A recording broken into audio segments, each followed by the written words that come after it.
தமிழ்நாட்டோட அரசியல் காலம் சூடு பிடிச்சிருக்கு.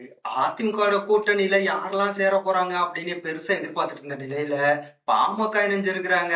இந்த கூட்டணி பெரிய அளவுல எடுபடாது அப்படின்னு சொல்லிட்டு திமுக கூட்டணியில இருக்கவங்க எல்லாம் தொடர்ச்சியா விமர்சனம் செஞ்சுட்டு வந்துட்டு இருந்தாங்க. அதிமுக கூட்டணியும் உடஞ்சிருச்சு, சுக்குநூறா போயிடுச்சு, அவங்களால ஒண்ணுமே பண்ண முடியாது அப்படின்னு சொல்லிட்டு இருந்தாங்க. ஆனா பாஜகவோட கூட்டணி வச்சிருந்ததுனால அவங்க ஒண்ணும் இல்லாம போனுச்சுன்னு சொல்லிட்டு இருந்தாங்க. ஆனா இப்போ பாமக அவங்க கூட இணைஞ்சிருக்கிறாங்க. அதுவும் யாரும் எதிர்பார்க்காத நேரத்துல திடீர்னு இந்த அறிவிப்பு சொல்லியிருக்காங்க. பொதுவா எலெக்ஷன் தேதி அறிவிச்சதுக்கு அப்புறமா தான் பாமக யாரு கூட கூட்டணி அப்படிங்கறதே தெரிய வரும். ஆனா இந்த முறை அந்த மாதிரிலாம் இல்லாம திடீர்னு பாமக அதிமுக கூட கூட்டணியா அறிவிச்சிருக்கிறாங்க. எப்போதுமே தைலாபுரம் தோட்டத்துக்கு தான் போய் எல்லா தலைவர்களும் கூட்டணி பேச்சுவார்த்தை நடத்துவாங்க. அதுவும் இரவு நேரத்துல தான் பேசுவாங்க. அதாவது இரவு 10 மணிக்கு மேல அந்த மாதிரி நேரத்துல தான் பேசி திடீர்னு அறிவிப்பை வெளியிடுவாங்க. ஆனா இந்த முறை கொஞ்சம் மாறுதலா பாமக தலைவர் அன்புமணி ராமதாஸ் எடப்பாடி பழனிசாமியோட வீட்டுக்கு போய் அங்க கூட்டணியை உறுதி செஞ்சு சீட்டுகளோட எண்ணிக்கையையும் உறுதி செஞ்சிருக்காங்க. இந்த ஒப்பந்தமே கையெழுத்தாயிடுச்சுன்னு சொல்றாங்க. இவங்களுக்கு எவ்வளவு சீட்டுங்கிறதையும் முடிவு செஞ்சுட்டாங்க. மொத்தத்துல அதிமுக கூட்டணியில பாமக இணைஞ்சிருச்சு. ஏற்கனவே பாஜக அதிமுக கூட்டணி தேசிய ஜனநாயக கூட்டணியா இருக்கு. தேசிய ஜனநாயக கூட்டணியில பல வருடங்களா 2014 இருந்து பாமக இருக்கு. அப்படி பார்த்தோம்னா அவங்க கூட்டணி உடையாம இருந்தாங்க. அதிமுக தான் இடையில பிரிஞ்சு போயிருந்தாங்க. இப்போ இவங்க எல்லாமே ஒண்ணுக்குள்ள ஒன்னாயிட்டாங்க. பழைய மாதிரி அதே கூட்டணியா வலுவா கொண்டு வந்துட்டு இருக்கிறாங்க.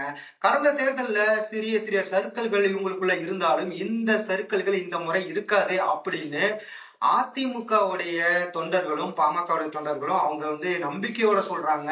வர்ற தேர்தல்ல பாஜக அதிமுக பாமக இந்த கூட்டணி மெகா கூட்டணியா தமிழ்நாட்டுல மிகப்பெரிய அளவுல வெற்றிய பெறும் அப்படின்னு சொல்லியிருக்காங்க.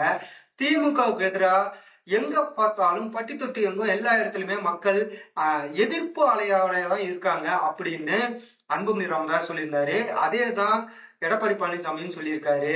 அதிமுகவும் பாஜகவும் பாமகவும் இணைஞ்சிருக்க இந்த கூட்டணிக்கு தொண்டர்கள் மத்தியில ரொம்ப வரவேற்பு இருக்கிறதா எடப்பாடி பழனிசாமி சொல்லியிருக்காரு.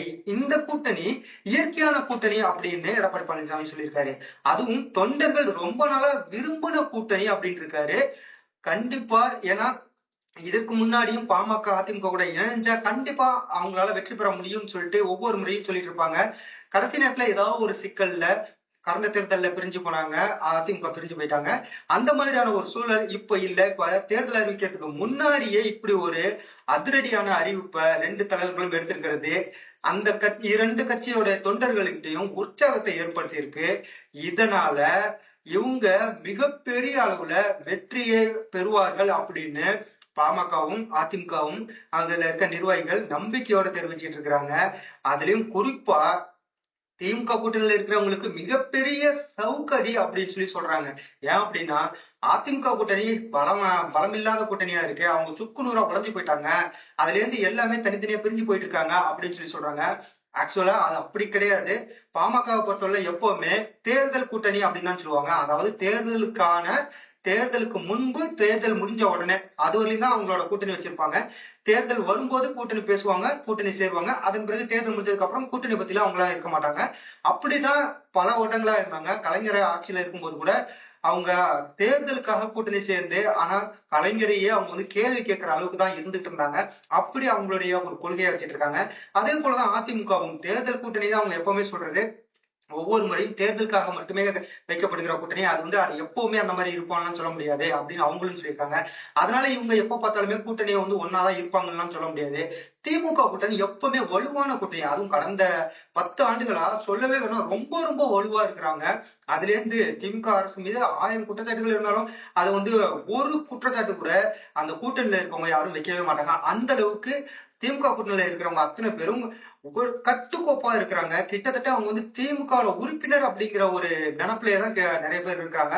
அப்படிப்பட்ட ஒரு சூழல்ல அவங்க கூட்டணி ரொம்ப வலுவா இருக்கும்போது இங்க அதிமுக கூட்டணி சுக்குநூறா உடஞ்சிட்டு இருக்குன்னு சொல்லிட்டு சொல்லப்பட்டு இருந்துச்சு.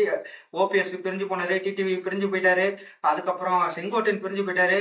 இன்னும் நிறைய பேர் முன்னாள் எம்எல்ஏக்கள் எல்லாம் தனித்தனியா பிரிஞ்சு போயிட்டு இருக்காங்க அதிமுக இருந்து. அப்படி இருக்கிற சூழல்ல இவங்களுடைய கூட்டணி ஒண்ணுமே இல்ல அப்படின்னு சொல்லப்பட்டு இருந்துச்சு. இதுக்கு இடையில பாமகவுக்குள்ளேயும் மிகப்பெரிய ஒரு குழப்பம். 2 எம்எல்ஏக்கள் கட்சியில இருந்து நீக்கி அன்புமணி ராமதாஸ் உத்தரவிட்டிருந்தாரு. அது இல்லாம அப்பா பிள்ளைக்குள்ள ஒரு சண்டை, அவங்களுக்குள்ள உள்ள பிரச்சனைகள். இதுல உள்ளுக்குள்ள திமுக தான் வேலை பார்க்குது அப்படின்னு சொல்லிட்டு பாமகவுடைய அன்புமணி அவர் நேரடியாவே குற்றம் சாட்டுறாரு. இப்படி இருக்க சூழல்ல இவங்க எல்லாருமே ஒரு குழப்பத்துல இருக்காங்க அப்படின்னு சொல்லப்பட்டு வந்தது. இந்த சூழல்ல தான் இவங்க எந்தவித முன்னறிவிப்பும் இல்லாம திடீர்னு பார்த்தா இவங்க கூட்டணிய உறுதி செஞ்சு அவங்க இடத்தையும், அதாவது எத்தனை சீட்ல போட்டியிடுறாங்க அப்படிங்கறதை கூட உறுதி செஞ்சுட்டாங்க. இன்னும் அறிவிப்பு மட்டும்தான் வெளியே வரல. அதுவும் ஒரு சில கட்சிகள்லாம் இன்னும் சேர வேண்டிய கட்சிகள்லாம் நிறைய இருக்குன்னு சொல்லி எடப்பாடி பழனிசாமி சொல்லியிருக்காரு. இப்படி எல்லா கட்சிகளும் வந்து சேர்ந்துட்டாங்க அப்படின்னா இந்த கூட்டணி பலம் வாய்ந்த கூட்டணியா, மெகா கூட்டணியா அமையும். அப்போது யாருக்கு எவ்வளவு சீட்டு அப்படிங்கிறது இறுதி செய்யப்படும், அறிவிக்கப்படும் அப்படின்னு சொல்லி கட்சியில இருக்கவங்க எல்லாம் சொல்றாங்க. கண்டிப்பா பாமக பொறுத்தவரையில 30 சீட்டுக்கு குறையாம அவங்க கேட்பாங்க அப்படின்னு சொல்லிட்டு பாமக தரப்புல சொல்லப்படுது. காரணம் இதுக்கு முன்னாடி ஒவ்வொரு தேர்தலையும் அவங்க அந்த மாதிரிதான் போட்டிட்டு இருக்கிறாங்க. 30+1 அப்படின்னு அவங்க பேசுவாங்க அப்படின்னு சொல்றாங்க. என்னன்னா +1 அப்படிங்கிறது ராஜ்யசபா சீட்டு. எப்போதும் போல அவங்க ஒரு ராஜ்யசபா சீட்டு வாங்குவாங்க. அவங்களுடைய பங்களிப்பு ராஜ்யசபால இருக்கணும் அப்படிங்கிறதுக்காக அவங்க கொடுப்பாங்க. இது பாஜகவும் சரி, அதிமுகவும் சரி, அவங்க தாராளமா அவங்க கொடுத்துருவாங்க. ஒரு எம்பி சீட்டை தாராளமா அவங்க கொடுத்துருவாங்க. இது அந்த கட்சியில அதிமுக இருக்கவங்க யாருமே எதிர்த்தும் சொல்ல மாட்டாங்க. அவங்களுக்கு கொடுக்கறது நல்லதுதான் அப்படின்னு சொல்லிட்டு தான் எல்லாருமே சொல்லுவாங்க. அப்படி இருக்கும்போது அவங்களுக்கு ஒரு ராஜ்யசபா சீட்டு கண்டிப்பா கொடுத்துருவாங்க. தேமுதிகவோட நிலைமை என்ன அப்படிங்கிறது இதுவரை தெரியல. அவங்க இந்த ஒரு வர கூடிய சீக்கிரம் வர பொதுக்கூட்டத்துல அவங்க தேமுதிக கூட்டணியை பத்தின அறிவிப்பை வெளியிடுவோம்னு சொல்லி ஏற்கனவே ரொம்ப நல்லாவே சொல்லிட்டு இருந்தாங்க. யாரு கூட கூட்டணி வைக்க போறாங்க அப்படின்னு சொல்லி தெரியல. விஜய் ஒரு பக்கம் அவரு தனியா போயிட்டு இருக்காரு. அவரு யாருடன் கூட்டணி வைக்க போறாரு அப்படின்னு சொல்லி சொல்ல தெரியல. கூட்டணி ஆட்சி தான் அப்படின்னு சொல்லி அவர் சொல்லிட்டாரு. ஆனா இதுவரை எந்த வித கட்சியும் அவங்கள்ட்ட போய் பேசல. அவங்களும் யார்ட்டையும் பேசவே இல்லை. அதிமுக கூட விஜய் கூட்டணி வைப்பாரா அப்படின்னு சொல்லிட்டு ரொம்ப நாளா எதிர்பார்த்துட்டு இருந்தாங்க. ஒரு பிரச்சார கூட்டத்துல கூட எடப்பாடி பழனிசாமி சொன்னாரு, கொடி பறக்குதா அப்படின்னு சொல்லிட்டு வேற சொன்னாரு. அப்போ தாவக கூட கொடி பறந்துட்டு இருந்துச்சு. இதனால அவங்களுக்குள்ள கூட்டணி பேச்சுவார்த்தை நடக்கிறதா சொல்லப்பட்டுச்சு. ஆனா அப்படி எதுவுமே கூட்டணி பேச்சுவார்த்தை நடத்தவே இல்லை அப்படின்னு சொல்லி எடப்பாடி பழனிசாமி நேரடியாவே சொல்லிட்டாரு. அப்படி இருக்கும்போது அதிமுக கூட்டணியில விஜய் வருமா வராதா அப்படிங்கிறது ஒரு சந்தேகமாவே தான் இருக்கு. எப்படியும் திமுக சைடு விஜய் போக மாட்டாரு, நாம் தமிழர் சைடும் விஜய் போக மாட்டாரு. அப்படி இருக்கிறப்ப 4 மிகப்பெரிய கூட்டணியா தனியா தான் இருக்குமா அப்படிங்கிற ஒரு எதிர்பார்ப்பு இருக்குது. விஜயோட கூட்டணியில ஓபிஎஸ், டிடிவி தினகரன் இப்படி போட்ட ஒரு சில கட்சிகள்லாம் போய் இணையறதுக்கு வாய்ப்பு இருக்கிறதா நிறைய பேர் சொல்லிட்டு இருக்காங்க. ஏன்னா செங்கோட்டையன் அங்க போயிருக்காரு. செங்கோட்டையனுக்கு ரொம்ப ரொம்ப க்ளோஸான ஆட்கள் டிடிவி தினகரன், ஓபிஎஸ் இவங்க எல்லாமே. அதனால அவங்க எல்லாம் ஒரு கூட்டணியா சேர்றதுக்கு வாய்ப்பு இருக்கு அப்படின்னு சொல்லப்படுது. இருந்தாலும் தமிழக அரசியல இப்போதைய நிலவரப்படி மிகப்பெரிய ஒரு மாற்றத்தை ஏற்படுத்தி இருக்கு. இந்த மாற்றம் இன்னும் வருங்காலத்துல, அதாவது நாளை மறுநாள்ல இன்னும் உக்கிரமா இருக்கும். பிரச்சாரங்கள் ரொம்ப கடுமையா இருக்கும் தான் சொல்லப்படுது. நம்ம அந்த பிரச்சாரங்கள் எல்லாத்தையும் நேரலையில நம்மளோட சேனல்ல ஒளிபரப்புவோம். ட்ரீம் வேர்ல்ட் வாய்ஸ் சேனல்ல நீங்க லைவ்ல தமிழ்நாடு எலெக்ஷன் சம்பந்தமான அனைத்தையும் நீங்க பார்க்கலாம். சினிமா மட்டும் இல்ல, அரசியல் எல்லாமே நம்மளோட சேனல்ல நேரலையில பார்க்கலாம். உங்களுடைய கமெண்ட்ஸ் சொல்லுங்க. இந்த கூட்டணி வெற்றி பெறுமா வராதா, திமுக கூட்டணி பலம் வாய்ந்ததா இல்லையா அப்படிங்கறத பத்தி கமெண்ட் பண்ணுங்க.